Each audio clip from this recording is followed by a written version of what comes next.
Bien, alors bonjour à toutes et à tous. Je vais commencer par une petite présentation en particulier du site internet à partir duquel vous pourrez retrouver le cours.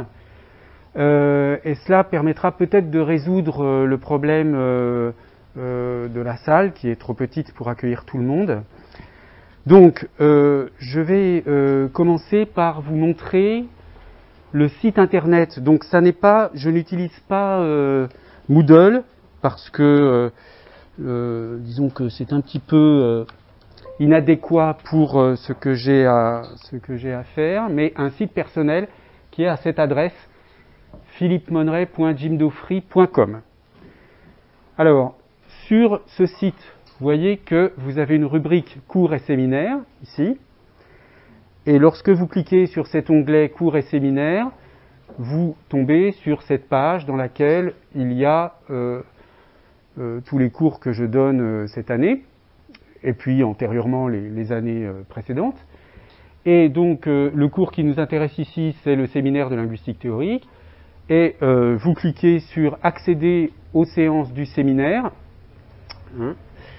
Ici, et vous obtenez cette page-là, avec, pour chaque séance, le PowerPoint de la séance. Donc, ce que je vais vous projeter là, vous l'avez, vous pouvez le télécharger, vous avez le PDF de toute la séance. Vous n'êtes pas obligé de tout noter, hein, vous avez le PDF de toute façon que vous pouvez récupérer.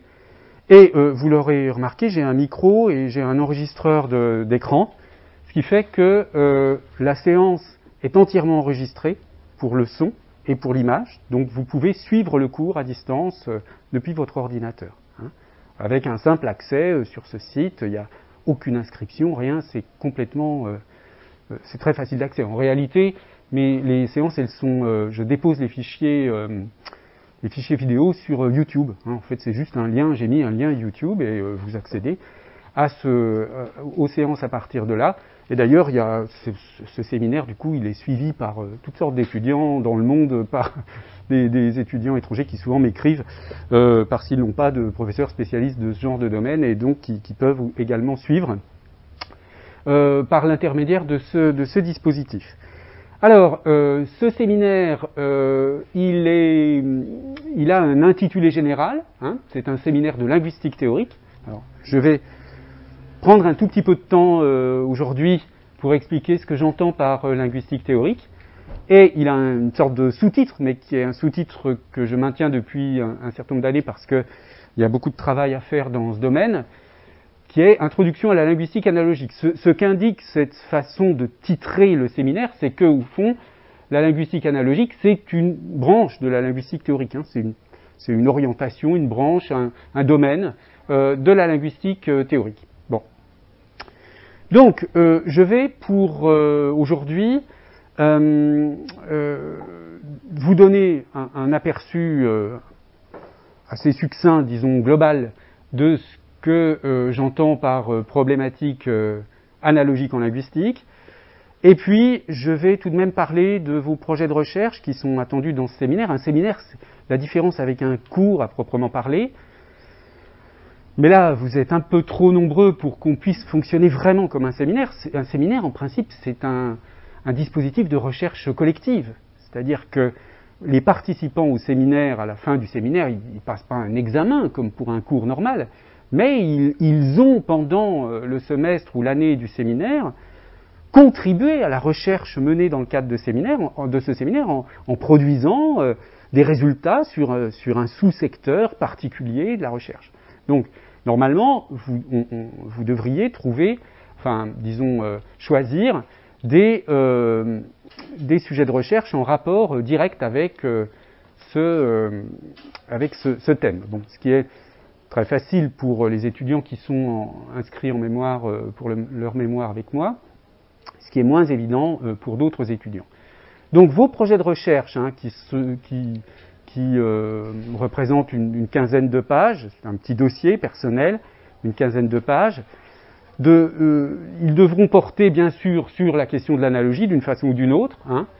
Alors notamment, on le verra, c'est ce que je vais expliquer dès aujourd'hui, en rapport avec la question de l'iconicité en linguistique, avec les questions de motivation du signe, mais aussi bien, il peut s'agir de l'analogie en stylistique, en linguistique diachronique, etc. Bon. Mais en tout cas, la question de l'analogie doit être abordée sous un angle ou un autre. Hein. C'est ce que l'on fait dans ce séminaire, on explore cette question extrêmement vaste de l'analogie, et ce sera aussi un des buts de cette séance d'aujourd'hui, de vous donner un aperçu de la largeur, de cette problématique.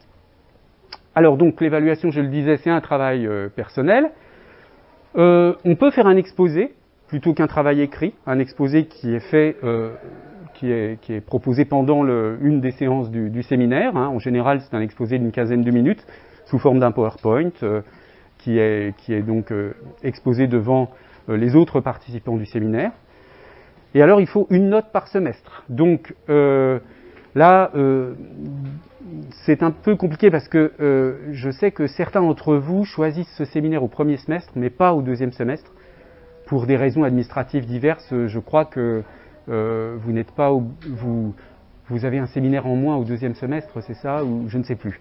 Mais en tout cas, je sais que chaque année, certains étudiants ou certaines étudiantes sont là au premier semestre et pas au deuxième. Or, normalement, ce travail personnel, il s'inscrit dans une durée, hein, sur toute l'année, et on rend une première étape du travail à la fin du premier semestre. Donc, une première étape qui représente quelques pages. Alors, je n'ai pas indiqué ici, mais je vous le redirai, mais en gros, c'est à peu près 5 pages, hein, dans lesquelles on décrit précisément la problématique qu'on va traiter, on donne des indications bibliographiques, et puis d'autres éléments. Bon, on rend une étape, hein, disons, quelle que soit sa forme, de cette recherche au premier semestre. Alors évidemment, certains vont s'arrêter là s'ils ne continuent pas le séminaire, mais d'autres poursuivront et rendront donc le travail terminé au mois de mai, donc date limite le 17 mai, pour valider leur note du second semestre. Donc, 2 dates à retenir, 4 janvier pour le rendu du premier devoir, enfin de la première partie du travail, pardon, et 17 mai pour le travail terminé. Alors, une petite remarque, parce que sachez que je reçois des dizaines de mails d'étudiants qui m'envoient des devoirs, etc. Donc il faut impérativement que dans le nom de votre fichier, il y ait votre nom et le cours, le nom du cours. Si vous m'envoyez un fichier qui s'intitule linguistique théorique, il risque de se perdre parce qu'il n'y aura pas votre nom. Donc indiquez bien séminaire analogie ou linguistique théorique, peu importe, et puis votre nom dans le fichier PDF ou Word. Et puis bien sûr sur la première page, vous indiquez les renseignements habituels, votre nom, votre prénom, l'année de master, l'intitulé du cours concerné, mais ça c'est valable pour n'importe quel travail personnel de ce type-là. Alors maintenant je dis un mot du mémoire. Alors quelques indications générales d'abord. Que je reprends là à la présentation que fait chaque année Franck Neveu, qui est le directeur donc du master sciences du langage. La rédaction du mémoire dans ce master de sciences du langage, c'est vraiment, si vous voulez, le master, c'est le mémoire. Hein. C'est vraiment ça la chose la plus importante pour vous, que vous soyez en M1 ou en M2. Ce mémoire, il ne faut pas commencer à y travailler sérieusement au mois de décembre. Hein. Il faut s'y mettre très tôt, le plus tôt est le mieux.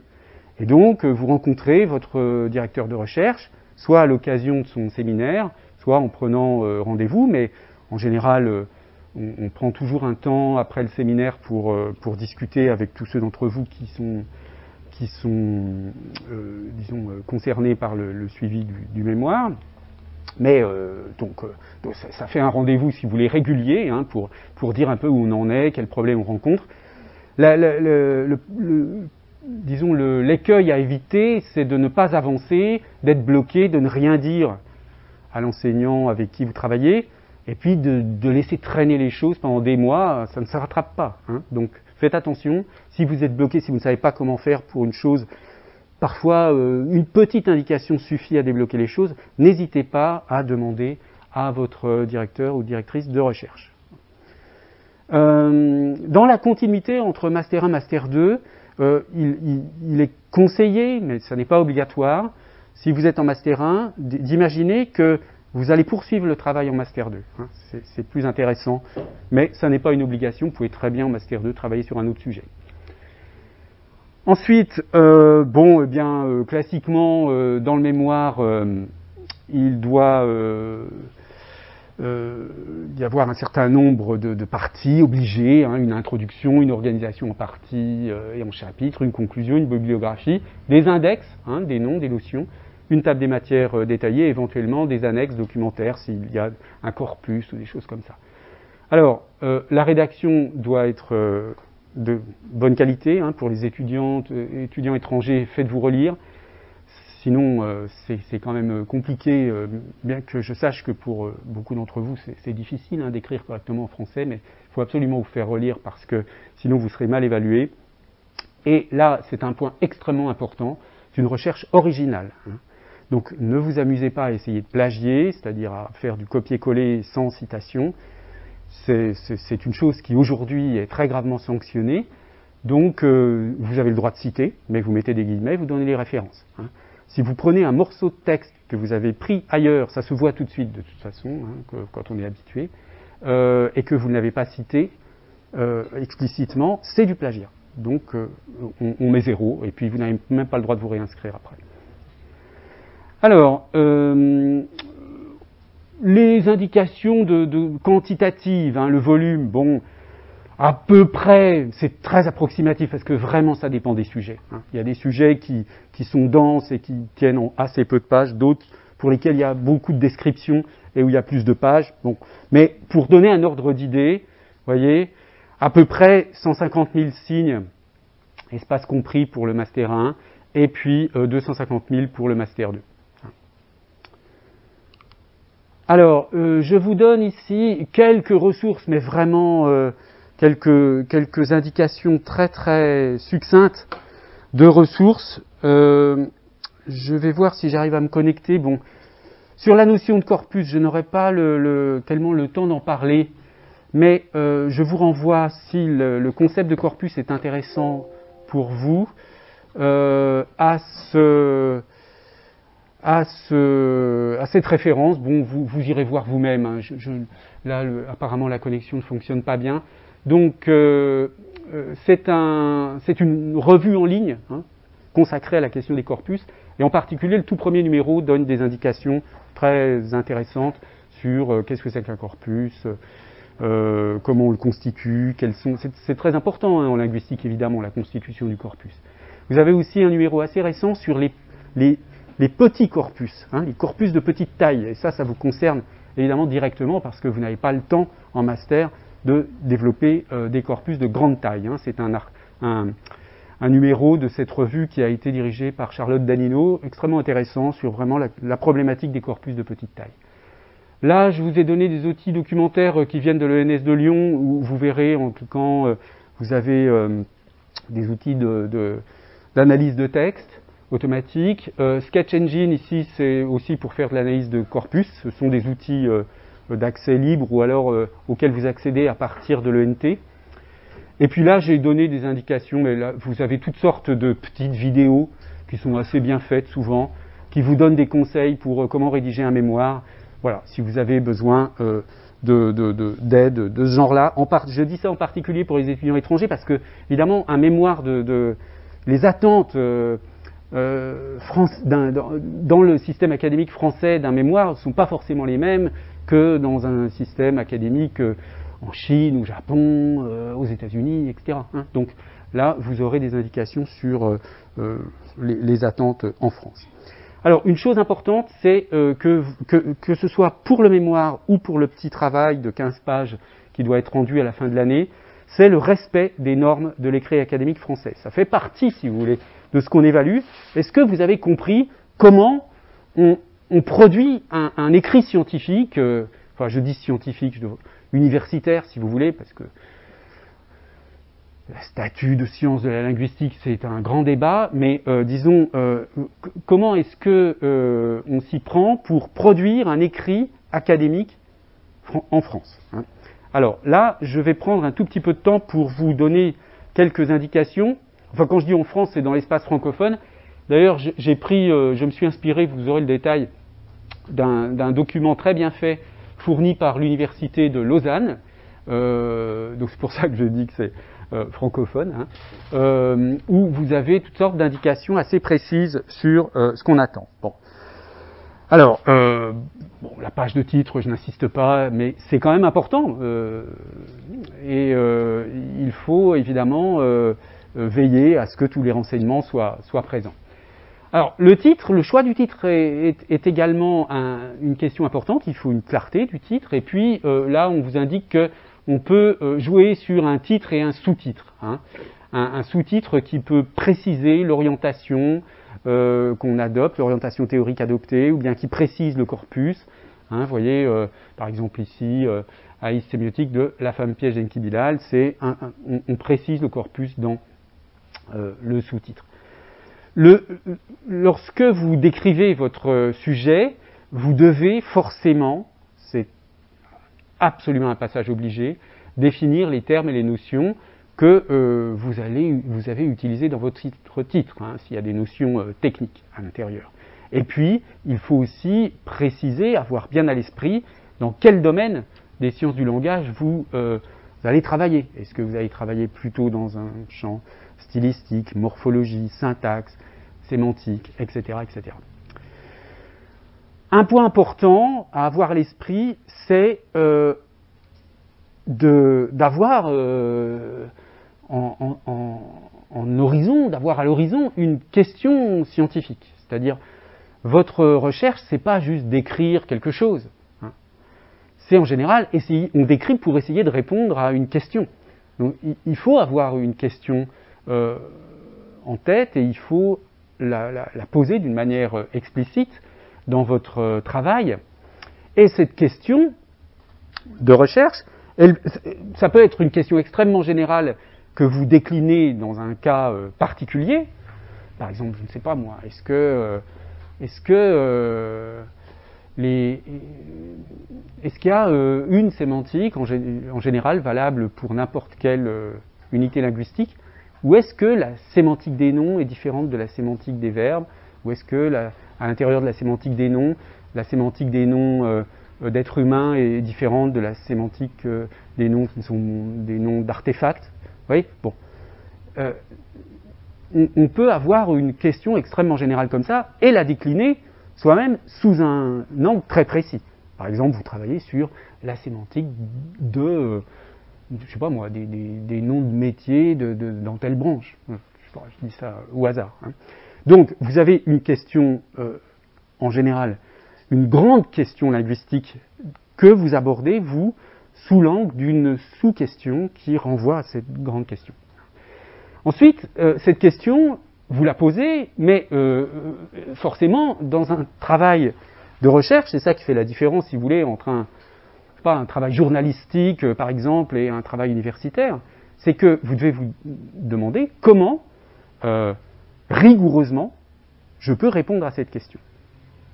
Et là, vous développez des méthodologies que vous justifiez, hein, et ces méthodologies doivent vous permettre de fournir des hypothèses.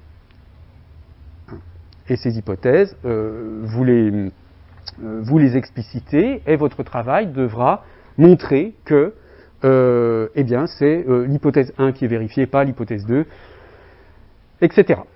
Bien sûr, il faut également indiquer l'état de la recherche sur la question que vous traitez, puisque en général, quelle que soit la question que vous allez traiter, il y a toujours eu forcément des travaux antérieurs. Alors, l'état de la recherche, state of the art, comme il est évidemment beaucoup plus important dans le mémoire de master que dans le petit travail de 15 pages, mais quand même dans le petit travail de 15 pages, il faut donner un aperçu général de l'état de la recherche sur la question traitée.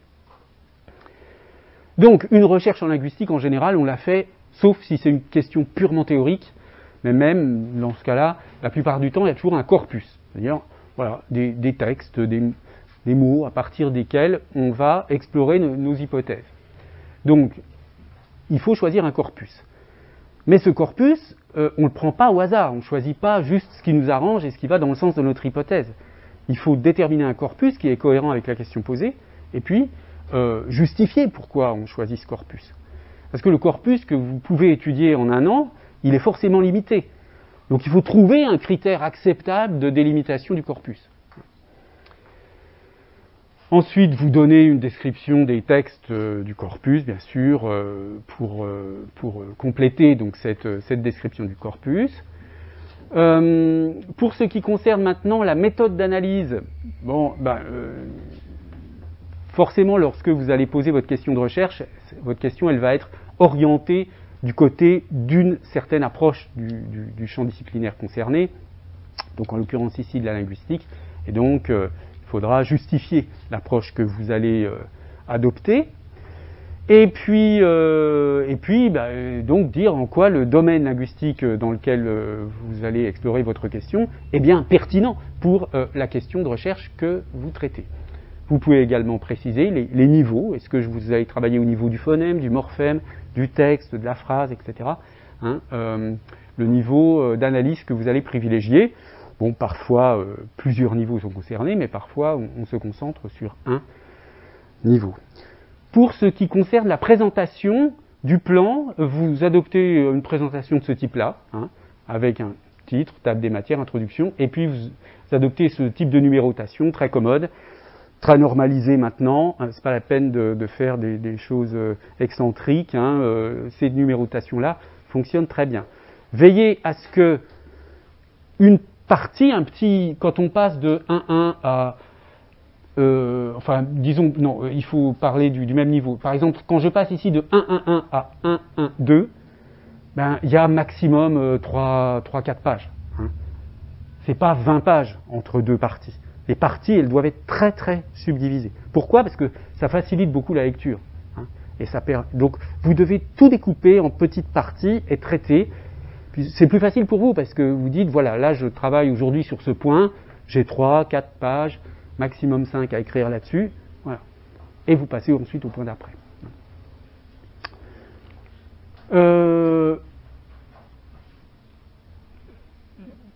Prouver qu'on maîtrise l'écrit académique français, c'est prouver qu'on est capable aussi de maîtriser l'utilisation des notes et des citations. Donc les notes, évidemment, elles sont souvent, les textes savants comportent beaucoup de notes parce que on donne des détails en notes. Bon, vous devez vous êtes forcément amené à en utiliser des notes en bas de page. Il ne faut pas essayer de remplir le texte de notes, évidemment. Il faut le faire uniquement quand c'est obligatoire. Quand vous voulez donner une information complémentaire qui n'est pas absolument nécessaire à la progression de votre raisonnement, mais quand c'est une information utile, complémentaire, quoi. Donc il y a quand même un degré d'importance plus ou moins grand, qui est donc, l'importance plus faible des notes par rapport au texte, dans le corps du texte. Et puis ensuite, vous avez le problème des citations et des exemples. Donc, lorsque vous donnez lorsque vous formulez une idée qui est empruntée à un auteur, vous ne la mettez pas forcément entre guillemets, si c'est vous-même qui reformulez. Mais vous précisez que cette idée, vous l'empruntez par exemple à Amossi 2000, page 12. Tout ce que vous empruntez à d'autres, vous dites bien que vous l'empruntez. C'est pas un défaut, on n'attend pas de vous que vous inventiez des choses extraordinaires, on attend de vous que vous maîtrisiez une littérature scientifique et que vous l'utilisiez correctement. Bon, évidemment, lorsque vous citez, vous mettez des guillemets, et la citation, lorsqu'elle est brève, elle est dans le corps du texte et suivie de sa référence. Hein, donc on utilise cette norme de référence, nom de l'auteur, année de publication, 2 points, page. Si la citation est tronquée, bien sûr, vous mettez des crochets et des points de suspension entre crochets. Et puis, si la citation est plus longue, alors là, vous ne mettez pas de guillemets, mais vous la décalez à droite, la citation. Et donc, le corps du texte étant ici, vous voyez, à gauche, vous décalez mettons, de 1 dans la barre Word, et sans guillemets, et vous indiquez toujours donc la référence de la citation. Alors, dans certains pays, on met les citations en italique. Dans l'écrit académique français, les citations ne sont pas en italique, hein, jamais. Alors ensuite, en linguistique, on a des exemples souvent. Hein. Donc les exemples, on doit les numéroter. Là, je vous ai pris un exemple d'une revue. Et puis, pareil, ils doivent être décalés, mais là, on les met entre guillemets. Pas entre guillemets, en italique, pardon. Enfin, les références bibliographiques. Bon, je ne vais pas insister, mais là, il y a différentes normes qui existent. Celle qui est une des plus courantes, mais après, tout dépend des livres, des éditeurs, etc. C'est celle-ci. Donc, je n'insiste pas, vous reverrez cela dans le PowerPoint au moment où vous serez en train de faire votre bibliographie. Donc, conservez sérieusement ce premier PowerPoint de l'année parce qu'il vous donne les dates de remise des devoirs, les indications formelles, donc c'est important de le garder en mémoire. Alors, voilà un exemple de bibliographie qui respecte la norme précédente. Et si vous avez un doute, alors pardon, non, j'oubliais encore une diapositive, sur les annexes, que vous pouvez mettre ou pas dans votre mémoire, s'il y a des textes inédits, s'il y a des corpus qui peuvent tenir et qui sont utiles à mettre en annexe. Faire attention à une mise en page assez aérée. Bon, là, je vous donne des indications, mais là, elles ne sont pas forcément impératives, mais il faut que le texte soit assez aéré. Et puis, un petit mot de la soutenance du mémoire. En général, on parle pendant 15 minutes, et l'exposé situe le sujet et met en évidence les points forts, les points faibles ou les points qui restent à étudier. Et puis en général, enfin pas en général, mais c'est toujours comme ça, au bout de 15 minutes, il y a un échange avec votre directeur de mémoire. Donc en Master 1, vous faites la soutenance devant seulement votre directeur de mémoire. Et en Master 2, il y a au moins 2 personnes. Il y a le directeur et un autre professeur. Voilà, alors ce que je voulais dire tout à l'heure, c'est que quand vous avez un doute, c'est simple, vous allez vérifier dans une revue. Quand vous avez un doute sur comment je présente les exemples, comment je présente la bibliographie, comment je dois mettre les notes en bas de page, vous prenez un exemple d'une revue scientifique qui existe et qui est fiable. Bon, je vous donne là le français moderne comme exemple, parce que, bon, là évidemment c'est les numéros anciens, mais quand vous allez en bas de la page, vous avez des numéros qui datent des années récentes, qui sont accessibles gratuitement. Les années les plus récentes sont payantes, mais je ne sais plus à partir de quand, mais peut-être 2010, 2012, vous avez accès aux numéros. Et donc là, vous vérifiez dans une revue comment les auteurs s'y prennent. Et vous faites la même chose. Vous vous servez de modèle quand vous hésitez. C'est pas la peine forcément de se souvenir de règles compliquées. Il suffit que vous ayez un bon modèle. Et vous faites pareil dans votre travail. Donc, cet aspect formel, il est extrêmement important parce que, si vous voulez, c'est ça qui va garantir lorsque vous serez titulaire du master et que éventuellement vous allez faire un doctorat, puisque c'est quand même un master recherche, donc un certain nombre d'entre vous sont amenés à aller en doctorat, vous aurez au moins ces outils-là qui seront maîtrisés. Ces outils qui sont donc cette aptitude à produire un écrit académique. Et puis également les exposés, c'est intéressant aussi parce que ça vous entraîne à prendre un peu la parole Et ça, bon, on le fait surtout à partir du 2e semestre. Vous verrez que, en principe, j'ai des invités dans le séminaire qui viennent de temps en temps. Là aussi, plutôt au 2e semestre. Là, il est possible qu'on ait des invités qui viennent par visioconférence. Je ne sais pas encore exactement comment ça va se passer. De toute façon, bon, j'ai oublié de le dire tout à l'heure, mais le fait que tout soit enregistré fait que s'il y avait un problème, moi je continuerai de faire des séances et je les diffuserai sur le même canal, hein, sur le même site. Donc quoi qu'il arrive, même si en raison de l'épidémie, les locaux devaient être fermés ou si on devait être en petits groupes, parce que il y a certains personnels de l'université qui demandent qu'on divise les groupes en 2 pour qu'il y ait moins de gens, que ce soit plus sûr du point de vue médical. Bon, donc on verra ce qui se passe. Pour l'instant, on fait comme ça. Mais dans tous les cas, de toute façon, on pourra continuer le séminaire. Et de toute façon, rien ne vous empêche d'avancer dans le travail que vous aurez engagé. Donc ce travail de recherche personnel, il faut y réfléchir, il faut me proposer un sujet. Lorsque vous faites votre mémoire avec moi, évidemment, c'est plus simple parce qu'on se voit aussi pour votre mémoire et en général, vous faites un travail qui est en rapport direct avec votre mémoire. Bien. Alors, avant que j'aille plus loin, est-ce que vous avez des questions sur les aspects pratiques du séminaire?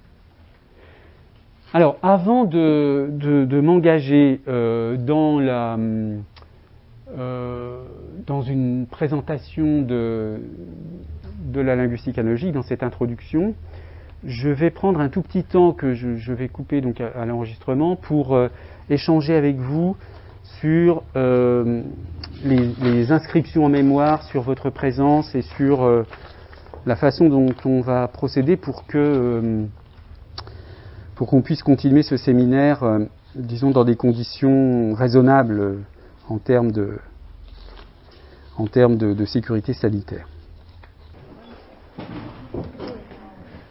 Alors, je vais donc, dans la deuxième partie de cette séance,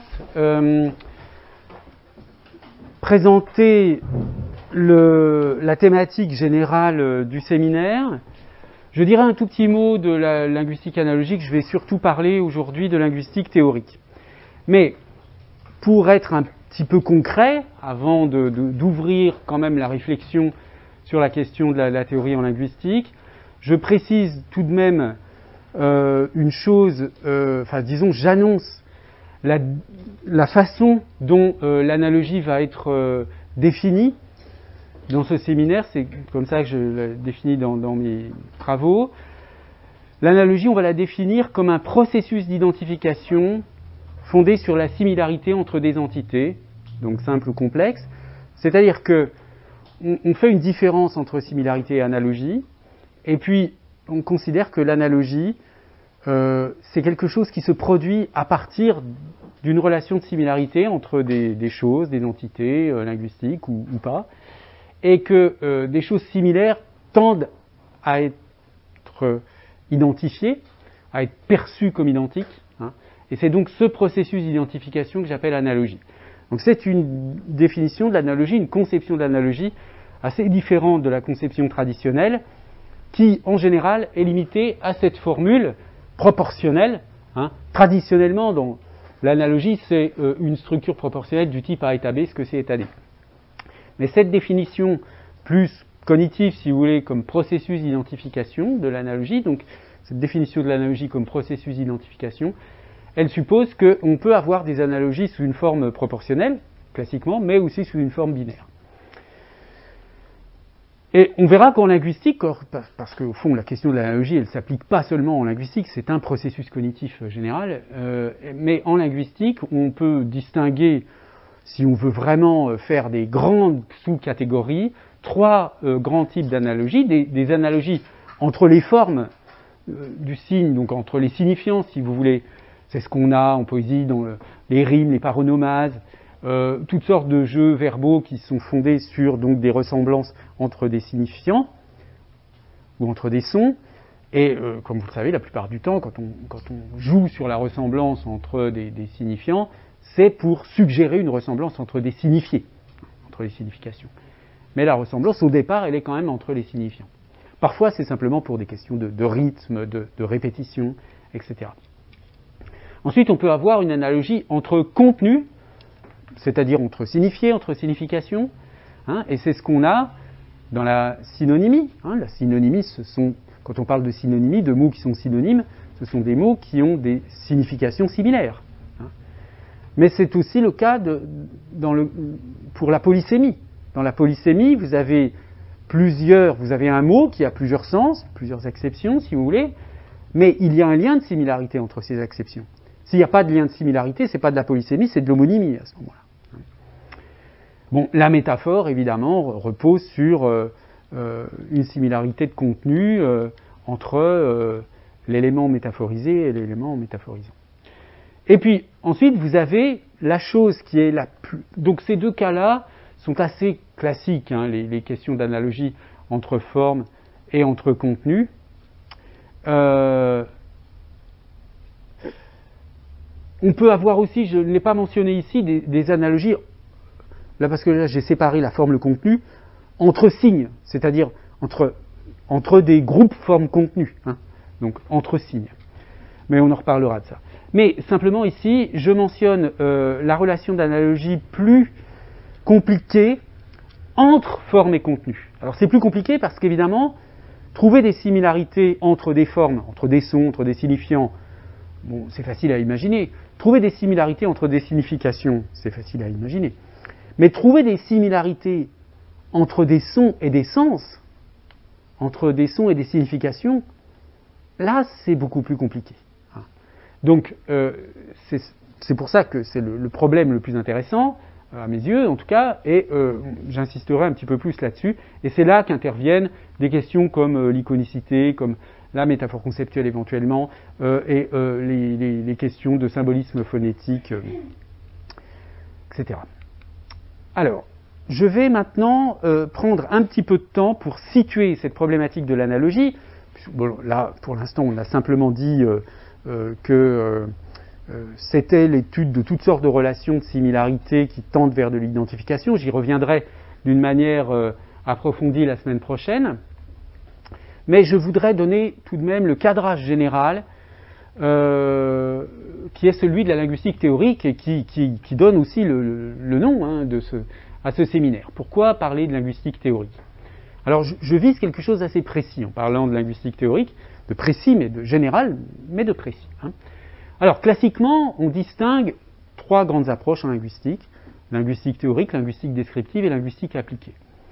Comme l'indique ce petit schéma et comme l'indique également cette citation de Holiday, il y a des relations d'interaction entre ces différentes approches en linguistique.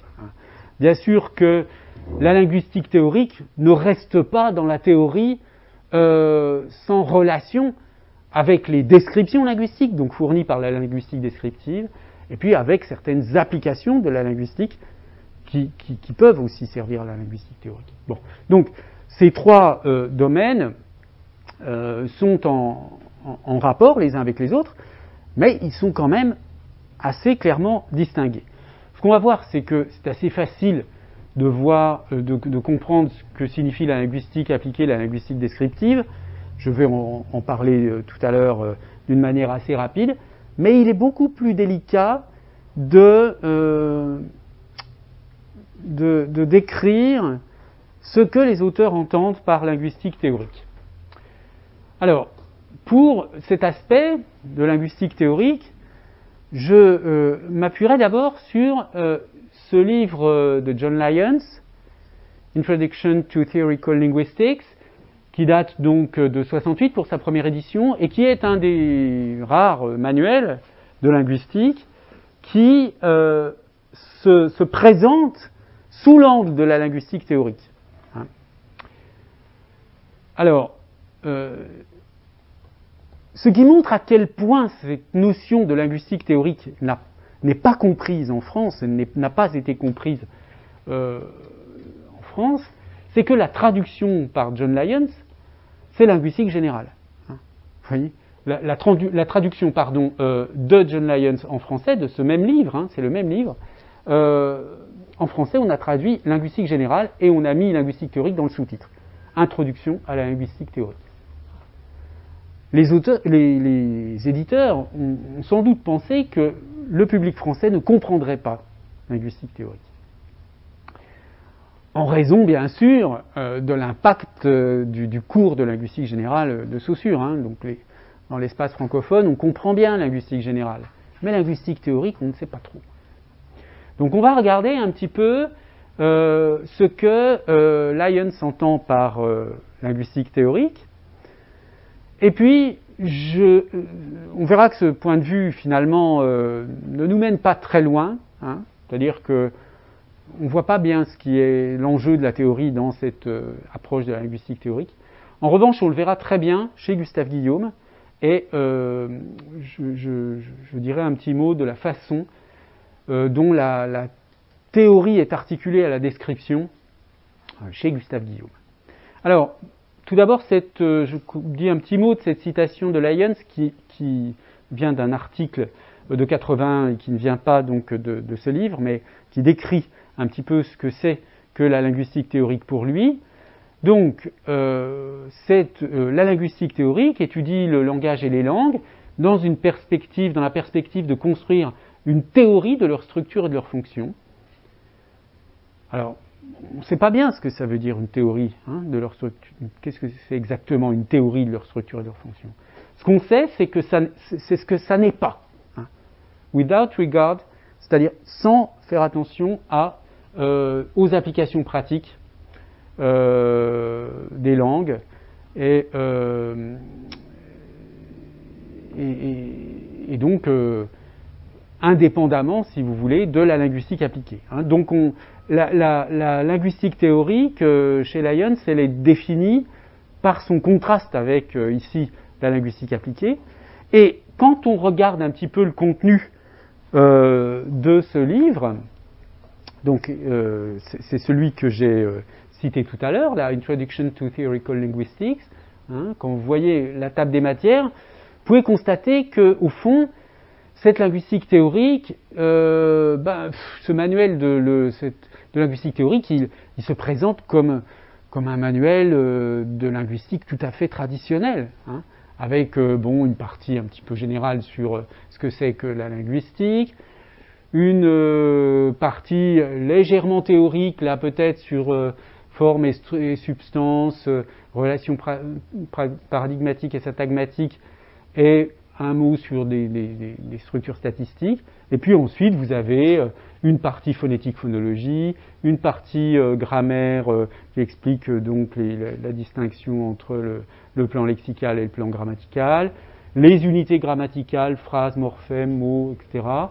les constituants de la structure grammaticale, les catégories, nombre, deixis, cas, mode, temps, aspect, les parties du discours, les fonctions grammaticales, sujet, transitivité, etc., et puis quelques notions en sémantique, les principes généraux et la structure. En fait, quand on regarde dans le détail, on a des descriptions assez classiques qu'on pourrait trouver dans toutes sortes de manuels qui ne s'intitulent pas du tout linguistique théorique. Donc on ne voit pas bien ce qu'il y a de théorique.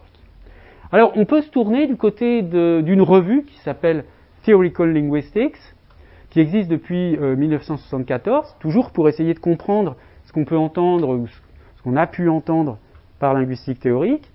Et donc cette revue, elle se présente, comme l'indique l'éditorial du premier numéro, comme étant donc spécialisée sur la linguistique théorique, c'est-à-dire une linguistique qui est concernée par le développement des théories sur des théories qui portent sur les aspects particuliers des langues ou du langage et sur ses utilisations, sur son emploi, l'emploi des langues et du langage, aussi bien que la discussion et l'analyse des formes des formes de la théorie, de l'applicabilité et du champ, c'est comme ça qu'on pourrait traduire scope, champ d'applicabilité des théories. Et vous voyez, encore une fois, c'est surtout le contraste avec la linguistique descriptive, expérimentale, qui a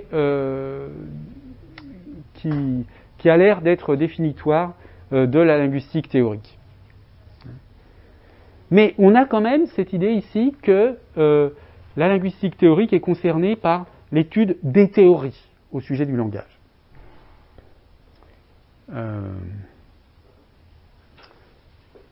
Alors, en réalité, quand on examine de près cette revue, c'est une revue généraliste de linguistique qui n'est absolument pas en réalité spécialisée sur les problèmes théoriques, spécifiquement théoriques. Alors, passons maintenant à la linguistique descriptive. Bon, juste un mot. Vous voyez par exemple ici une des premières attestations avec ce livre de Gleason, An Introduction to Descriptive Linguistics. Et à l'époque, il note que cette approche n'a pas reçu beaucoup d'attention. La linguistique descriptive, la discipline qui étudie les langues pour leur structure interne. Alors vous voyez qu'on ne voit pas bien la différence avec la définition précédente, qui parlait aussi de la structure des langues. Alors évidemment, là, on peut s'intéresser aux paramètres de la description. Quels sont les objets qu'on décrit, quelle est la portée de la description, la précision, la nature de la formalisation. Ce sont des points qui peuvent être précisés dans une linguistique descriptive. Alors, ce rapport entre l'analyse descriptive et la linguistique théorique, il peut être précisé un petit peu de cette façon-là. La linguistique descriptive décrit les langues. Vous voyez, par exemple, on décrit un langage A, on décrit un langage B, un langage C, etc. Et ce que l'on peut observer comme le font certains linguistes, quand on décrit diverses langues, c'est qu'on trouve des points communs entre les langues. Donc il y a des généralisations descriptives. Donc il y a la description et la généralisation descriptive. On va remarquer que beaucoup de langues, par exemple, utilisent des procédés de subordination. On va trouver que beaucoup de langues ont un article, ou un système de déterminant, et d'autres langues n'en ont pas. Bon, bien. Ce sont des généralisations descriptives. C'est pas encore la linguistique théorique qui, elle, une théorie générale, soit c'est une théorie générale du langage, soit c'est de la linguistique théorique. En tout cas, elle utilise des descriptions ou des généralisations descriptives, mais elle se situe à un autre niveau, sur un autre plan. Alors, la linguistique appliquée, maintenant, alors je vous présente ici rapidement le site de l'AILA, qui est donc l'Association internationale de linguistique appliquée. Alors, vous voyez, c'est assez particulier parce que c'est effectivement un site en anglais, c'est une association internationale, mais le sigle est en français. Vous voyez, AILA, Association internationale de linguistique appliquée. Alors qu'on attendrait International Association of Applied Linguistics, par exemple.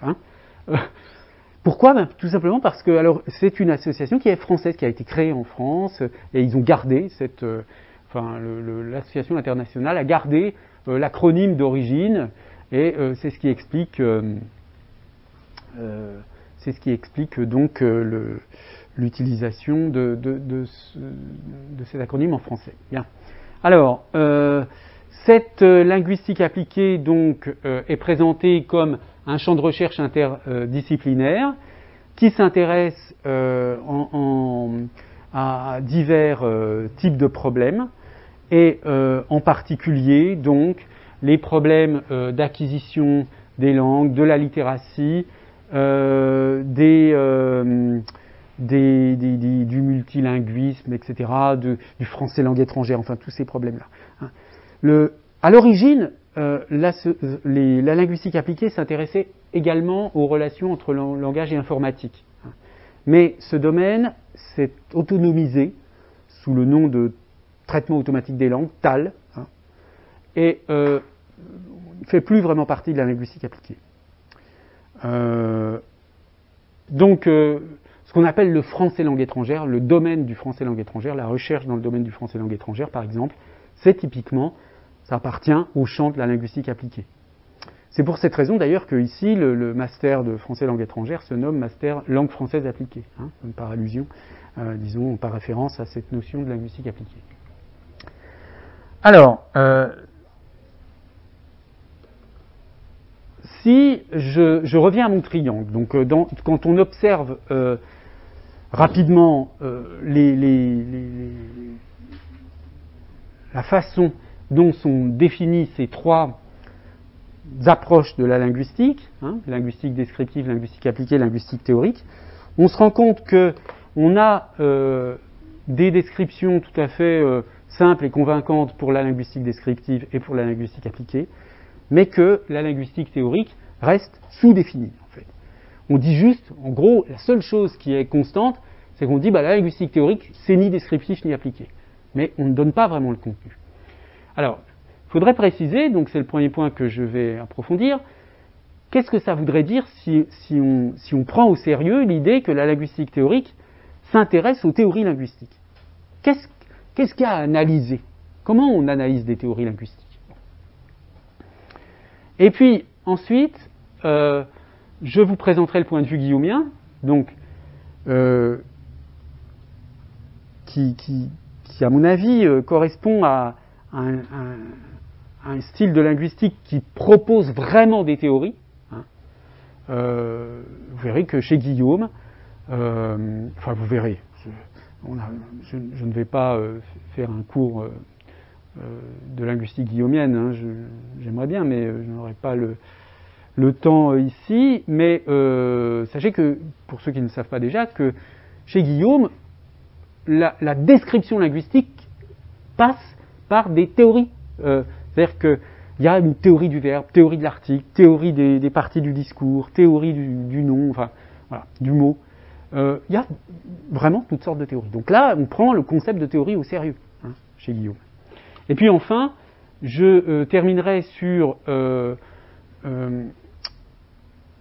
cette idée d'une linguistique théorique comme un observatoire généraliste, c'est-à-dire l'idée que la linguistique théorique, et c'est comme ça qu'on va l'entendre pour développer cette notion de linguistique analogique, la linguistique théorique, c'est une sorte de carrefour de toutes sortes de disciplines qui traitent du langage. Et c'est comme ça qu'on va l'aborder. Alors, premièrement, donc, la linguistique théorique comme discours sur les théories linguistiques. Si on veut parler des théories linguistiques, il faudrait, ce que ne font pas les ouvrages qui prétendent faire de la linguistique théorique, parler des différents paramètres selon lesquels les théories se différencient. Qu'est-ce qui différencie une théorie d'une autre? Comment elles se définissent elles-mêmes, etc. Alors, il y a un premier facteur, un premier paramètre, qu'on pourrait appeler le paramètre de la portée. Alors, par exemple, si vous comparez d'un côté la théorie guillaumienne ou la théorie psychomécanique, c'est la même chose, la théorie générative, Chomsky, la théorie saussurienne, et que vous comparez avec la théorie de l'article, j'en parlais tout à l'heure au sujet de Guillaume, la théorie de la racine, c'est aussi chez Guillaume, la théorie de la valeur chez Saussure. Vous voyez que le mot théorie est employé dans des sens complètement différents. Dans un cas, quand on parle de théorie guillaumienne, on parle d'un cadre théorique général, mais suffisamment général, qui touche toutes sortes d'aspects du langage.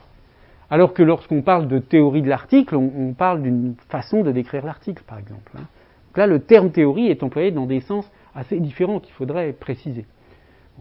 Là où on voit bien qu'il y a sous l'idée de théorie, lorsqu'on parle donc dans le premier cas de figure de théorie guillaumienne, de théorie psychomécanique ou de théorie générative,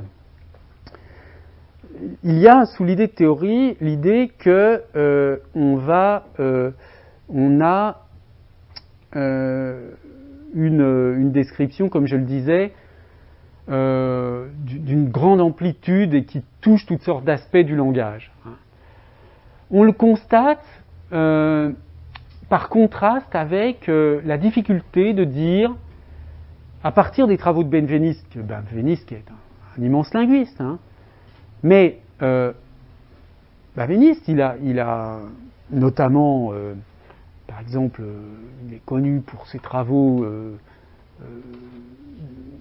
qui ont inauguré toutes les linguistiques énonciatives, la linguistique de l'énonciation. Mais, à ma connaissance, personne ne parle de théorie benvenistienne. Pour Charles Bailly, on ne parle pas non plus de théorie baillienne. Chez les linguistes américains qui s'inscrivent dans le champ de la linguistique cognitive, comme Lakoff, Turner ou Johnson, on ne parle pas de théorie lakovienne, etc. Parce que ces auteurs ont proposé des cadres théoriques très intéressants, mais limités à un secteur linguistique. Alors que Saussure, Chomsky, Guillaume proposent des théories générales du langage.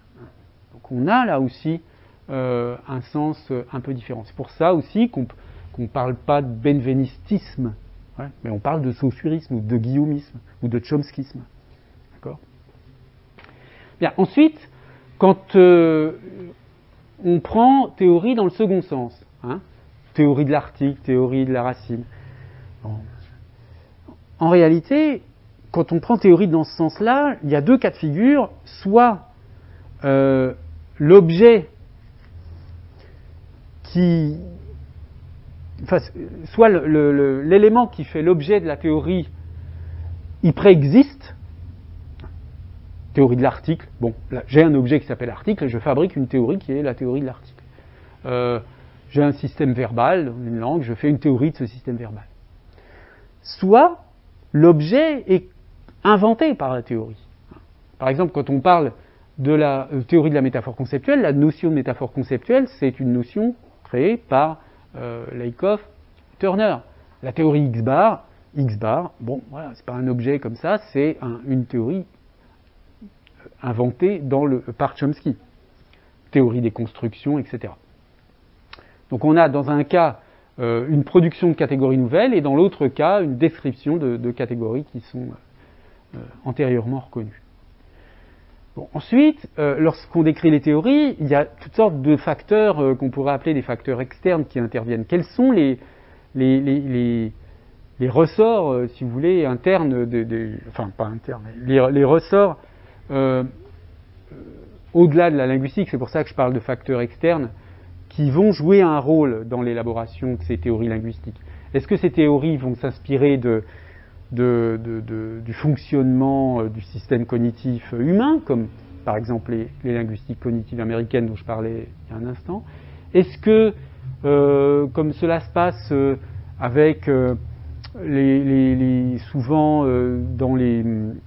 en linguistique formelle, en sémantique formelle par exemple, est-ce qu'on va utiliser plutôt des modèles logiques pour aider à décrire les langues?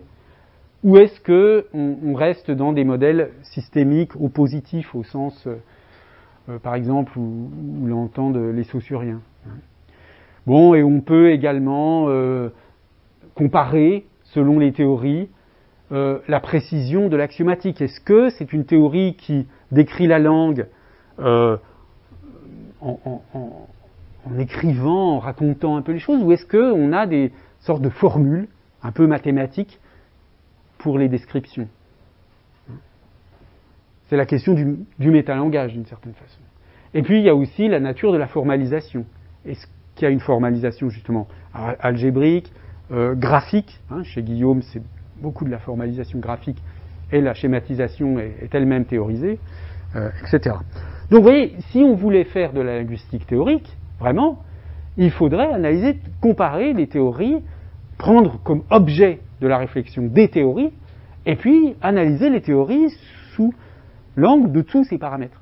Mais en réalité, personne ne fait ça. Tous les auteurs qui parlent de linguistique théorique, parmi les auteurs qui prétendent faire de la linguistique théorique, aucun ne fait ce travail. Donc, ça reste quelque chose d'un peu fictif, cette conception de la linguistique théorique, comme linguistique qui s'intéresserait aux théories linguistiques. Donc, ce que je veux dire, c'est que c'est possible, c'est concevable de faire une linguistique théorique en disant que de la linguistique théorique, ça va être la linguistique qui s'intéresse aux théories. Mais dans la réalité, ça n'existe pas. Personne ne fait ça. Hein. Donc, voilà. Donc, on ne peut pas l'entendre vraiment comme ça. Ou alors, c'est une fiction, c'est quelque chose qu'on pourrait faire, qu'on pourrait inventer, mais ça n'est pas quelque chose qui existe vraiment. Alors maintenant, voyons un peu comment Guillaume conçoit la théorie et en particulier le rapport entre la théorie et les faits, les observables, comme on dit parfois aussi, ce qu'on peut décrire. Bien. Alors, je vais citer ici une leçon de Guillaume. Alors, pour ceux qui ne le savent pas, Gustave Guillaume, c'est un des plus grands linguistes français du XXe siècle, qui est mort dans les années 60, dont l'œuvre commence après la Première Guerre mondiale, et puis donc se termine dans les années 60. Il se trouve que on a édité, on a publié ces leçons, les leçons qu'il donnait à l'École pratique des hautes études. Il y a un très grand nombre de volumes, je ne sais plus exactement combien, mais 25-30 volumes.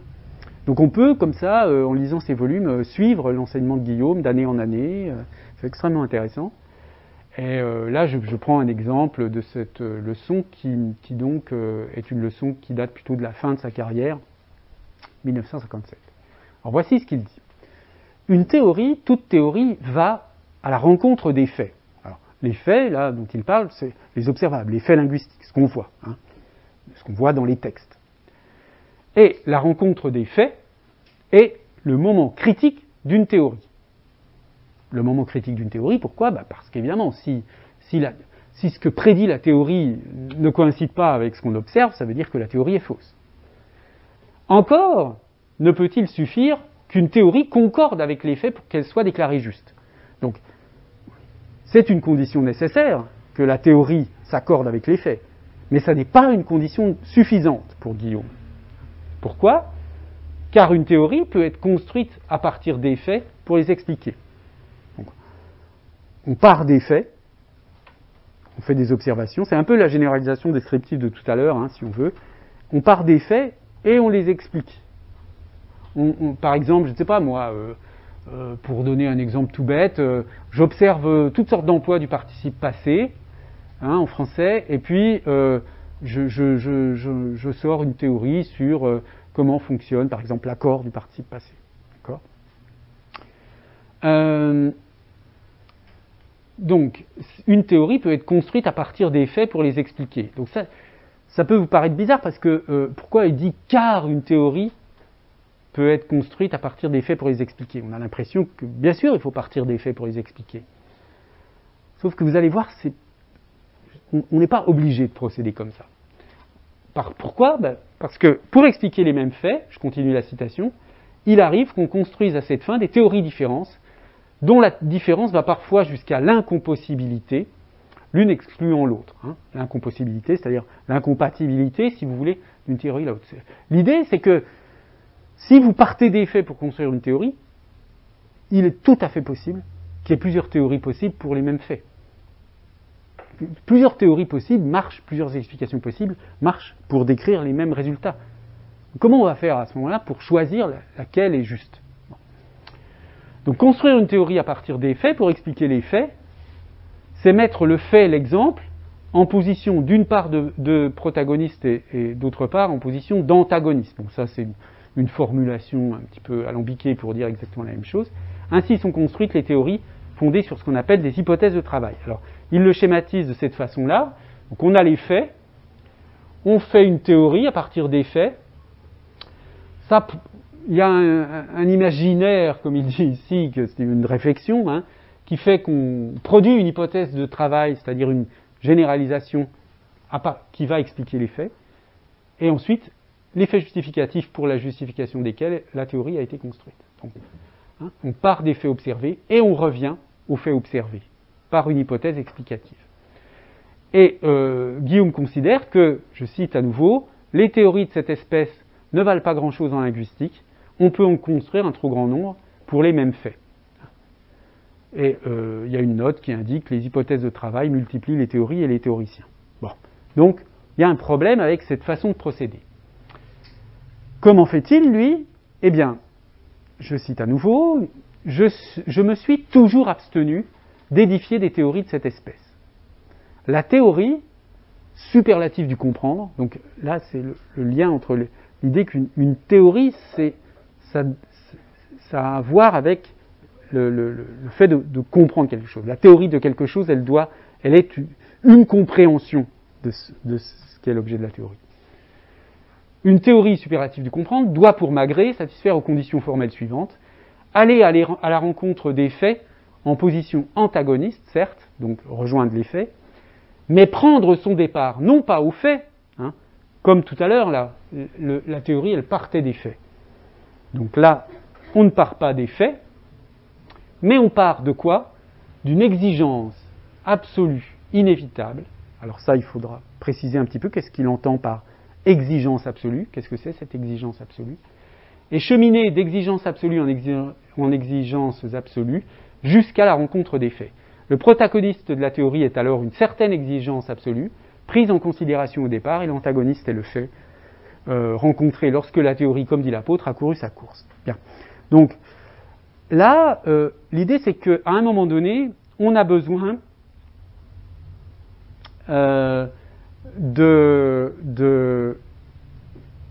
d'une sorte de saut qualitatif.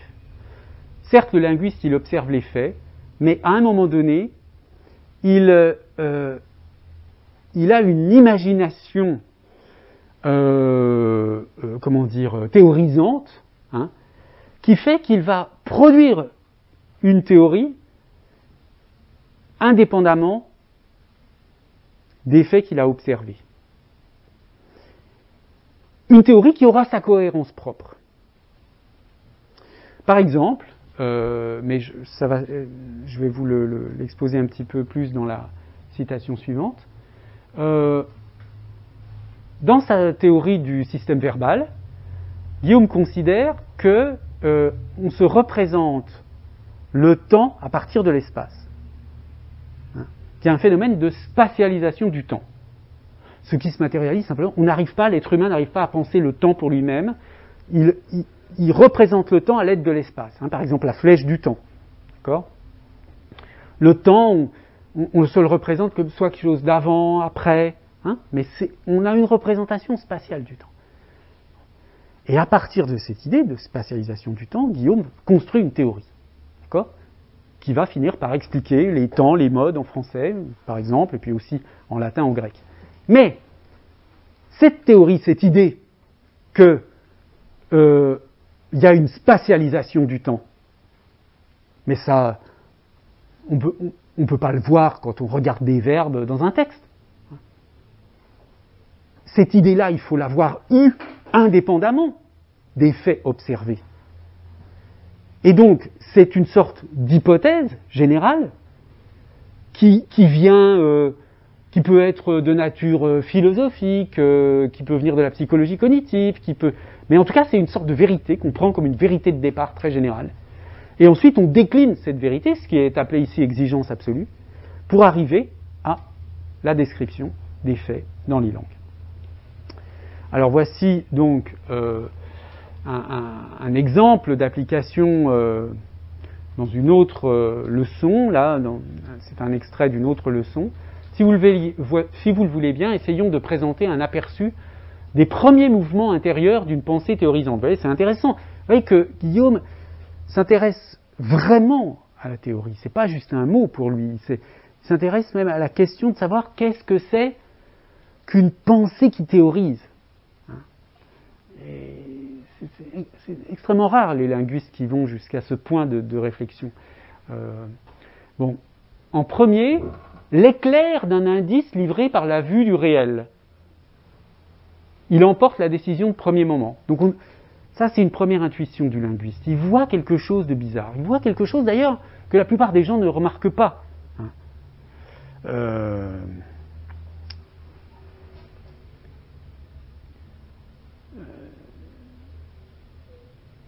Par exemple, que le subjonctif des auxiliaires, ça c'est un article de Guillaume sur la théorie des auxiliaires. On remarque que les auxiliaires et même les semi-auxiliaires parfois forment leur subjonctif d'une manière complètement bizarre. Pas du tout comme les autres verbes. Bon. Pour remarquer une chose pareille, il faut être linguiste quand même. Il faut avoir l'habitude d'observer les langues et puis de se dire « Ah tiens, ça c'est curieux par rapport à ce que je vois d'habitude ». Sinon, on ne le voit pas. Le locuteur ordinaire, il a des intuitions sur le langage, il a des théories spontanées, mais pour lui, le langage, il est très largement invisible. On ne le voit pas. Il ne le voit pas. Pour lui, c'est un instrument transparent de communication. D'ailleurs, je ne sais pas si vous connaissez cette formule, mais que j'aime beaucoup, de Roland Barthes, qui disait, je ne sais plus dans quel endroit, il dit « J'ai une maladie, je vois le langage ». Et c'est ça, effectivement, qu'on trouve chez certains critiques, chez certains écrivains, et chez les linguistes. C'est une perception dans le langage, dans les langues, que n'ont pas les locuteurs qui ne sont pas linguistes ou qui n'ont pas un intérêt spécial pour le langage. Quand on est linguiste ou écrivain, etc., on remarque toutes sortes de petites choses. Ah tiens, il a dit ça, c'est étrange. Ah tiens, telle affiche, c'est un peu curieux. Bon, voilà, la plupart des gens ne remarquent pas, parce que simplement, ils comprennent ce que ça signifie et c'est tout. Bon, ça c'est la première aptitude qui est un sentiment linguistique particulier. Je n'ai pas le temps de développer cette notion de sentiment linguistique qui est extrêmement importante, qui est ici parmi nos collègues de la Sorbonne. Gilles Sioufi est vraiment le spécialiste de cette question du sentiment linguistique. C'est partagé par tout locuteur. Tout locuteur a un sentiment linguistique. Mais les linguistes, les écrivains, les critiques littéraires parfois, ont un sentiment linguistique particulièrement fin. Ils remarquent beaucoup de choses. Ils entendent des choses que le commun n'entend pas. Comme un musicien, par exemple, qui entend des choses qu'un non-musicien n'entend pas, comme un botaniste voit dans une forêt des choses qu'un profane ne verrait pas, etc. C'est une capacité de perception, au fond, qui est différente. Il y a quand même ce sentiment linguistique spécial chez les linguistes et chez les écrivains. Mais ce qui va faire la différence entre l'amateur de langage, qui est un auteur, un critique littéraire, etc., et le linguiste, c'est qu'il va y avoir, en plus du sentiment linguistique, chez le linguiste, il va y avoir une intuition théorique, en plus, c'est-à-dire une recherche de généralisation. Donc, en premier, l'éclair d'un indice livré par la vue du réel, il emporte la décision de premier moment. Par exemple, que dans l'ouvrage construit qu'est une langue, le mouvement, alors ça c'est un peu technique, je suis désolé, je vais essayer d'expliquer. Le mouvement intervenant est un mouvement itéré, polarisé, répété parallèlement à lui-même et à des niveaux différents dans son champ opératif. Bon.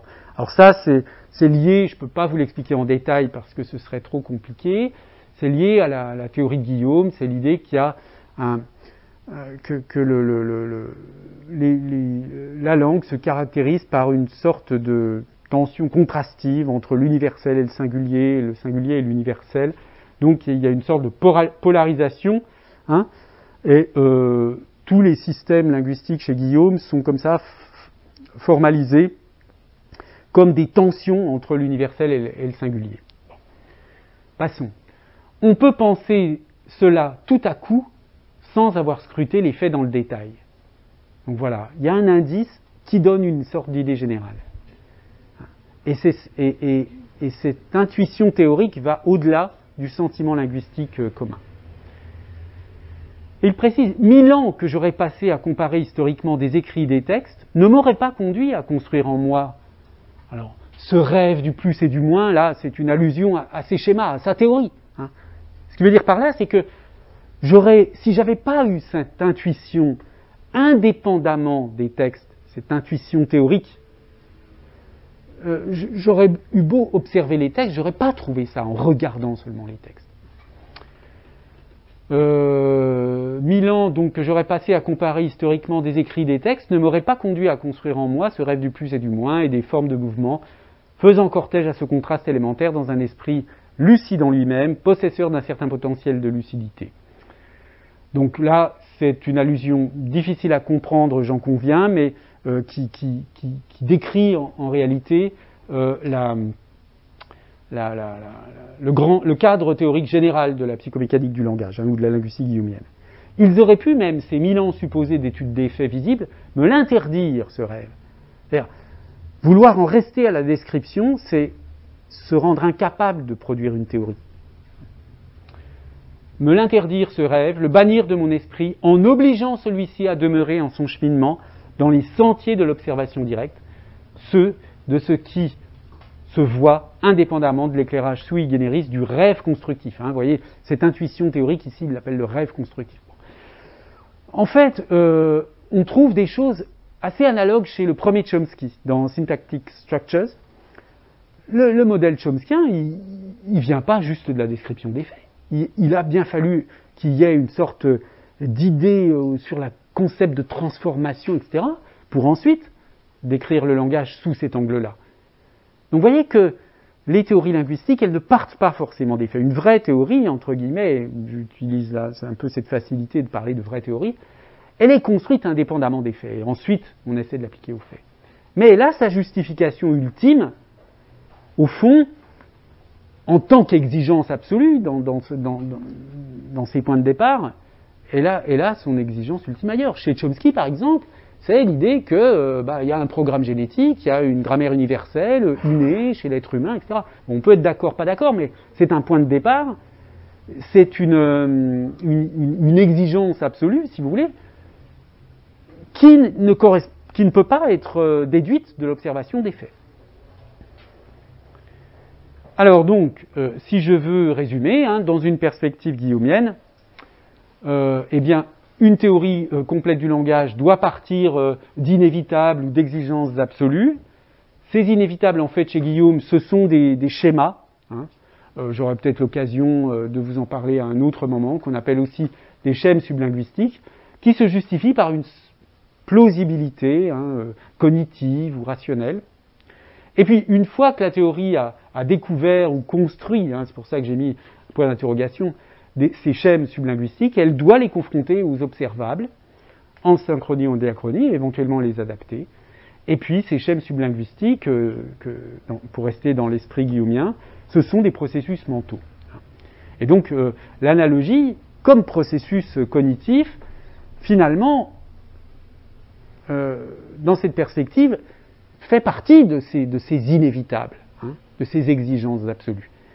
Ce que je vais vous proposer à l'occasion de ce séminaire, à partir de cette notion d'analogie, c'est l'idée que l'analogie est un processus cognitif central, mais ça c'est une idée, si vous voulez, qui est justifiée par la psychologie cognitive, pas du tout par de l'observation linguistique.